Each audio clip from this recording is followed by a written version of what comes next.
मुळात वारकरी शब्दाचा अर्थ जो वारी करतो तो त्याला आपण वारकरी म्हणतो. आणि मग वारी म्हणजे काय? वारी करणारा वारकरी. आणि वारी करणं म्हणजे काय?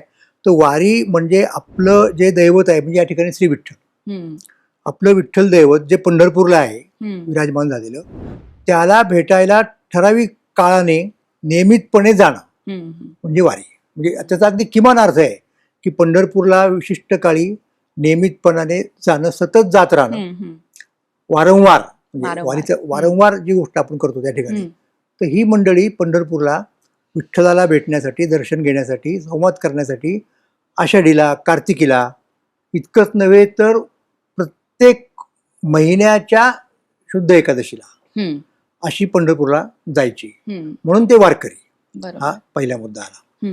दुसरा मुद्दा असा की तुम्ही म्हणाल की त्याच्यात काय विशेष झालं, तर ते विशेष आहे. विशेष म्हणजे कसं आहे तुम्हाला सांगतो. हा संप्रदाय म्हणजे वारकरी संप्रदाय. आणि वारकरी संप्रदाय हा वारी करणाऱ्या लोकांचा संप्रदाय आहे पहिल्यांदा. मग केव्हापासून सुरू झाली ही प्रथा? ही काय आहे नेमकी वारी? तर वारी ही पंढरीच्या विठ्ठलाची एक उपासना पद्धती आहे. अच्छा. विशिष्ट प्रकारची. आणि त्या त्या दैवताची ओळख सुद्धा त्याच्या उपासना पद्धतीवरून असते. म्हणजे त्याचं खंडोबा, उदाहरणार्थ खंडोबाला आपण काय करतो, जेजुरीला गेल्यानंतर भंडारा उधळतो, बरोबर आहे, जागर गोंधळ जे काय असतं ते करतो. म्हणजे ती झाली खंडोबाची उपासना पद्धती. तर विठ्ठलाची उपासना पद्धती कोणती? तो वारी. ही खास विठ्ठलाचीच उपासना पद्धती, बाकी कुठल्याही दैवताची अशा प्रकारची वारी नसते. मग आता हे झालं एक. मग त्या वारीचं दुसरं वैशिष्ट्य काय की वारी म्हटल्यानंतर आपण आपल्या गावाहून पंढरपूरला जे जातो, तर जाताना आपण एकट्याने जात नाही. त्याचं कारण असं की वारीची उपासना पद्धती ही सामूहिक आहे, ही वैयक्तिक नाही. म्हणजे वैयक्तिक जाऊ नये अशातला अर्थ नाही. नक्की जावं, बरोबर. ज्याला जशी सवड सापडेल, कारण प्रत्येकाला जमेलच असं नाही ना, दिंडीत जाणं वगैरे वगैरे. तर व्यक्तिगत मुद्दा नाही. ही वारकरी पंथ हा मुळात सामूहिकतेवरती आधारलेला पंथ आहे. तिथं वैयक्तिक उपासनेला फारसं महत्व नाही. म्हणजे आता तुम्ही उदाहरणार्थ मी वारीचं उदाहरण दिलं की वारी करतात लोक, ते कसे करतात, तर ते समूहानं जातात पंढरपूरला. त्या वारकऱ्यांच्या समूहाला नाव आहे दिंडी. दिंडी हा वारकऱ्यांचा एक सगळ्यात लहान समूह की जो पायी परत पंढरपूरला जातो. आणि जाताना कसं जातो? तो मौन व्रत धारण करून जात नाही, तर तो विठ्ठलाचं नामस्मरण करत, संतांचं नामस्मरण करत, त्याला भजन म्हणतो आपण, आणि संतांचे अभंग गात. भजन या शब्दाचा हा सगळा व्यापक अर्थ आहे. भजन म्हणजे अभंग गाणं, भजन म्हणजे नामस्मरण करणं तालावरती, आणि त्या तालासाठी, सुरासाठी, म्हणजे संगीत आलं. संगीतात दोन घटक महत्वाचे, एक सूर आणि एक ताल. तर सुरासाठी वीणा असतो आणि तालासाठी पखवाज असतो. आणि मग गायचं काय? तर संतांचे अभंग. आणि नाम कोणाचं घ्यायचं? तर पंढरीरायाचं, विठ्ठलाचं, आणि संतांची नावं घ्यायची. या पद्धतीने जातो तो समूह, त्याला वारकरी म्हणतो आपण.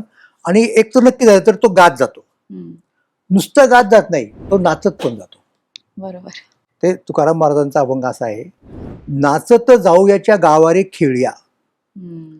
पंढरपूरला जायचं विठ्ठलाच्या गावाला, ते कसं जायचं? नाचत जायचं.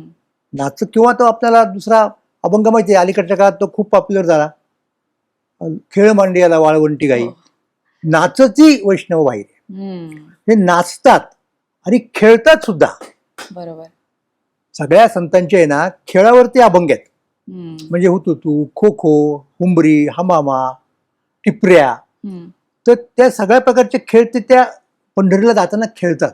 म्हणून हा जो मार्ग आहे ना, इतरांच्या पेक्षा वेगळा कसा आहे? सामूहिक आहे, खेळकर लोकांचा मार्ग आहे. गाणाऱ्या, नाचणाऱ्या, उड्या मारणाऱ्या. म्हणजे थोडक्यात मुद्दा काय की वारी नावाचा जो प्रकार आहे ना, तो साधना मार्ग नाही आहे. अच्छा, साधना मार्ग नाही, तो सेलिब्रेट करण्याचा मार्ग आहे. आपण जन्माला आलो, आपला जन्म मनुष्य रूपाने, कारण आपल्याला त्यामुळे परमात्म्याची भक्ती करण्याची संधी मिळाली. बरोबर. आपल्याला चांगल्या लोकांच्या संगतीत राहण्याची संधी मिळाली.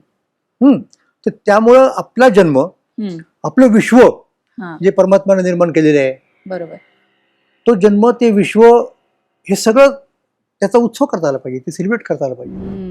म्हणून ते गातात नाचतात, त्याला वारी म्हणतो आपण. तर ही वारी अत्यंत वेगळी आणि ती विठ्ठलाची उपासना पद्धती आहे. ते वैशिष्ट्य आहे आमच्या या सगळ्या संप्रदायाचं आणि आमच्या दैवताचं. असा तो मुद्दा आहे. बरोबर. सर, तुम्ही सांगितलं की वारीमध्ये खेळतात, नाचतात. मग वारी लोकप्रिय होण्यामागे हे आहे ना, तो म्हणजे कसं आहे माहिती का, जनरली लोक काय सांगतात, म्हणजे मी कोणावरती टीका वगैरे करण्याचा मुद्दा नाही, पण सामान्यपणे तुम्ही समजा अध्यात्मात जायचं झाल्यानंतर तुम्हाला काय वाटतं की अध्यात्म हा मार्ग केव्हा तरी निवृत्त वगैरे झाल्यानंतर अत्यंत असा चेहऱ्यावरती पूर्णपणे असा गांभीर्याचा भाव वगैरे आणून आपण कशातलेच नाही आहोत, सगळं सोडून दिलेलं आहे आपण, अशा लोकांनी करायचं. तसं नाहीये ते मुळात. त्यामुळं हा परमार्थ फार वेगळ्या प्रकारचा परमार्थ आहे. म्हणजे इथे याच विश्वामध्ये देव आहे, लक्षात घ्या. देव शोधण्यासाठी आणखीन कुठे परलोकात जायची गरज नाही. बरोबर. तर त्यातला देव ओळखणं, त्यातला देव पाहणं, त्याच्याशी संवाद करणं, त्याच्याबरोबर खेळणं, हा सगळा उत्सवाचा भाग आहे, हा सगळा साजरा करण्याचा भाग आहे. तर वारी हे ते साजरा करण्याचा भाग आहे.